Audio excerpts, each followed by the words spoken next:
بسم اللہ الرحمن الرحیم۔ آج کل ایک کلپ بہت وائرل ہوا ہے کہ ایک صاحب ہیں جو کہہ رہے ہیں کہ نبی صلی اللہ علیہ وسلم نے ارشاد فرمایا وتر کو مغرب کے مشابہ نہ کرو، اور پھر آگے جا کے بڑی دعوے کے ساتھ کہہ رہے ہیں کہ نبی نے اس بات کو بہت کلیئر کر دیا ہے کہ 2 رکعت کے بعد وتر میں آپ قادہ نہ کریں۔ یہ کلپ بڑا وائرل ہوا۔ میں نے کہا یہ صاحب کوئی نہ عالم ہے نہ مفتی ہے، میں کیوں ان کا جواب ریکارڈ کرواؤں، لیکن وہ کلپ اتنا زیادہ وائرل ہو گیا کہ بہت سے لوگ نے مجھ سے رابطہ کیا بھائی اس کا کیا جواب ہے۔ اچھا وہ بھائی صاحب نے اسٹائل بھی بڑا زبردست مارا ہے ایسے کر کے نا، جیسے بہت ٹینشن سے یہ جاگے ہوں، اور آج ان کو لاکھوں کروڑوں لوگوں کی نمازیں ضائع ہونے کا جو فکر تھی لوگوں کی نمازیں ضائع ہونے کی، اس فکر نے ان کی راتوں کی نیندیں اڑا دی ہیں۔ بیچارے بڑی ٹینشن میں آ کے کہہ رہے ہیں کہ اوہ ہو ایسے نا اسٹائل مارا ہے۔ سوال یہ کہ کہاں حکم دیا، کوئی ایک آپ پیش کریں۔ نبی صلی اللہ علیہ وسلم پہ آپ نے اتنا بڑا بہتان باندھ دیا، اور اتنے دعوے کے ساتھ اور ایسے ناٹک کے ساتھ اور ایسے اسٹائل کے ساتھ آپ نے کہاں فرمایا کہ 2 رکعت کے بعد قادہ مت کرو؟ ذرا پیش کریں جو آپ نے حدیث پیش کی ہے کہ نبی صلی اللہ علیہ وسلم نے وتر کو مغرب کے مشابہ پڑھنے سے منع کیا۔ کے سامنے پورے الفاظ اس حدیث کے پڑھ کے سنا دیتا ہوں، اسی سے آپ کو پتہ چل جائے گا کہ نبی نے جو وتر کو مغرب کے مشابہ پڑھنے سے منع کیا ہے، اس منع کرنے کا مطلب کیا ہے۔ دارقطنی کی یوں ہے: حدثنا عبد الله بن سليمان بن الاشعث قال حدثنا احمد بن صالح قال حدثنا عبد الله بن وهب انبانا سليمان بن بلال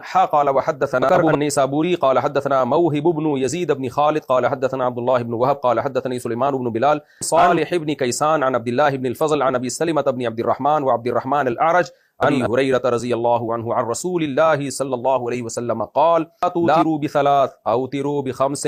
او سبع ولا تشبہوا بصلاۃ المغرب۔ پوری حدیث یوں، حضرت ابو ہریرہ رضی اللہ تعالیٰ عنہ فرماتے ہیں رسول صلی اللہ علیہ وسلم نے ارشاد فرمایا لا تیرو بثلاث، رکعت وتر مت پڑھو، او بخمس او بسبع، 5 رکعت وتر پڑھو یا 7 رکعت وتر پڑھو، تشبہوا بصلاۃ المغرب، مغرب کی نماز کے مشابہ مت بناؤ اس وتر کو۔ کیا مطلب حدیث کا؟ تو میں یہ بتا دوں کہ 7 رکعت وتر یا 5 رکعت وتر کا مطلب کیا ہے، یہ بھی طرف سے نہیں بتاتا۔ بخاری کے شاگرد امام ترمذی بڑے محدث فرماتے ہیں کہ حدیث میں جب یہ آتا ہے کہ 5 رکعت وتر پڑھو یا 7 رکعت وتر پڑھو یا 9 رکعت وتر پڑھو، اس میں جب یہ آتا ہے کہ نبی 9 رکعت وتر پڑھتے تھے، 13 رکعت وتر پڑھتے تھے، تو اس کا مطلب 3 رکعت وتر سمیت پوری جو تہجد کی نماز ہے وہ مراد ہوتی تھی۔ وتر اصل میں عربی میں کہتے ہیں اور 2 پہ ڈیوائیڈ نہ ہو سکے،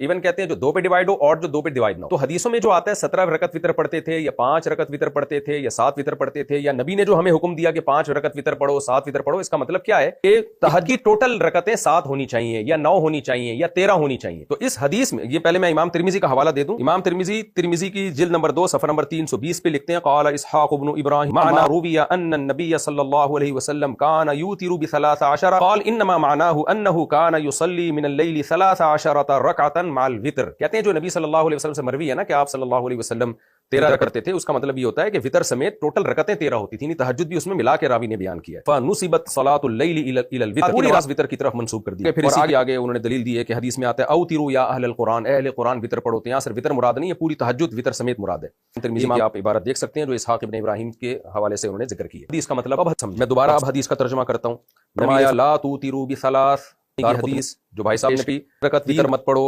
او بخمس او بسبع، 5 پڑھو یا 7 پڑھو۔ اچھا تو 5 اور 7 ہے، دارقطنی میں حضرت ابو ہریرہ سے آگے بھی ہے، وہ بھی میں پڑھ دیتا ہوں۔ ابو ہریرہ رضی اللہ تعالیٰ عنہ فرماتے ہیں، یہ دارقطنی شرح معانی الاثار میں نمبر 1739 اس میں ہے، ابو ہریرہ رضی اللہ تعالیٰ عنہ فرماتے ہیں لا توتروا بثلاث، 3 رکعت وتر مت پڑھو، شبہوا بالمغرب، اس سے تم مغرب کے مشابہ بنا دو گے اس کو، بلکہ کیا کرو ولیکن، بلکہ لیکن اوتروا بخمس، 5 وتر پڑھو، او بسبع،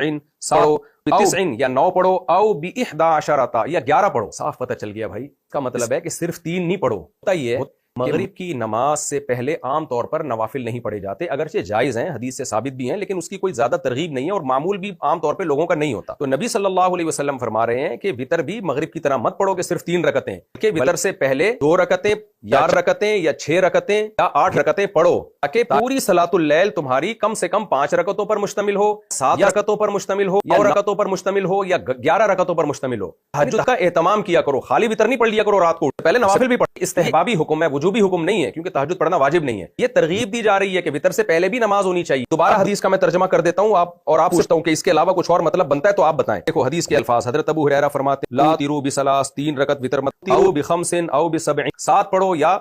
5 پڑھو یا 7 پڑھو، ولا تشبہوا بصلاۃ المغرب، اسے مغرب کے مشابہ مت کرو۔ اور یہ جو دارقطنی کی روایت ہے، علامہ امام دارقطنی کہتے ہیں کلہم ثقات، یہ راوی اس کے سب ثقات ہیں۔ سنن دارقطنی حدیث نمبر 1650 سے صاف پتہ چل گیا بھائی، اس میں کہیں بھی نہیں ہے کہ 2 رکعت کے بعد قادہ نہیں کرو، بلکہ وتر سے پہلے ہمیں تہجد کا اہتمام بھی کرنا چاہیے۔ اس حدیث کا ایک اور مفہوم بیان کیا گیا ہے،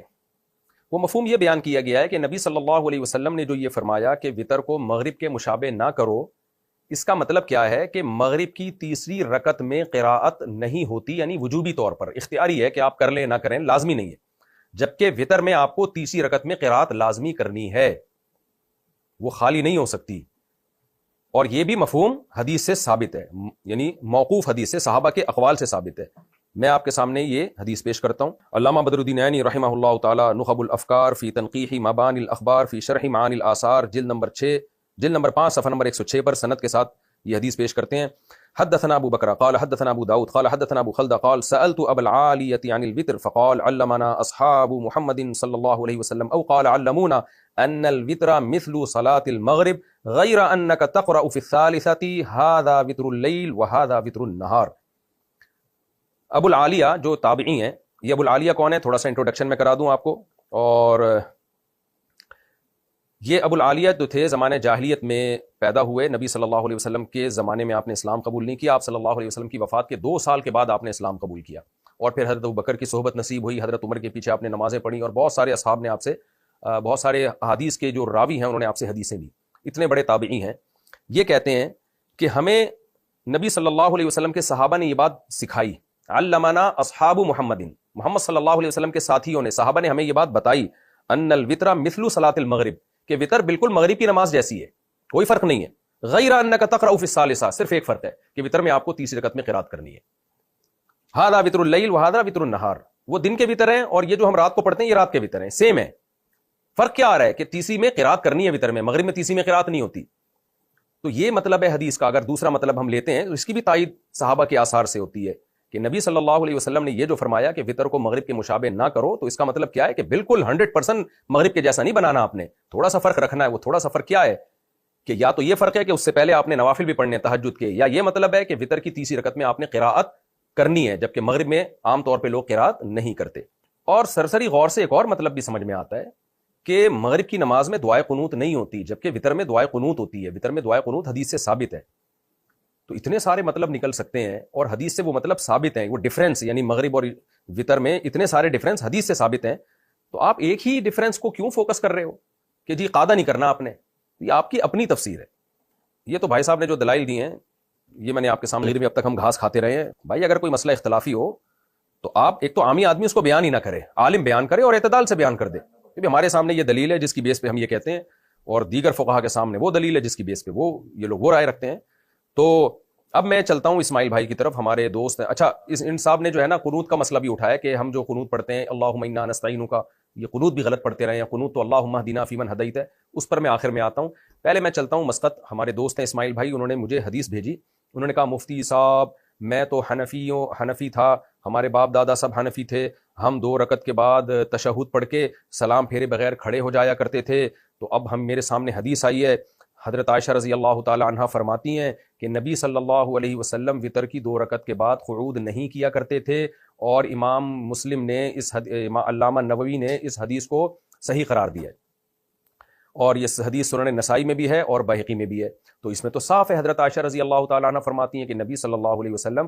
وتر کی 2 رکعت کے بعد قعدہ نہیں کیا کرتے تھے۔ تو میں اس وقت اسماعیل بھائی سے مخاطب ہوں، اور ان کے توسط سے اور بھی بہت ساری دنیا کے مسلمانوں سے میں مخاطب ہوں کہ جو وتر کے بعد 2 رکعت کے بعد قعدے کو ناجائز سمجھتے ہیں، اور سمجھتے ہیں کہ اگر کسی نے 3 رکعت وتر پڑھنے ہیں تو 2 رکعت کے بعد وہ سیدھا کھڑا ہو جائے، بیٹھے نہیں وہ،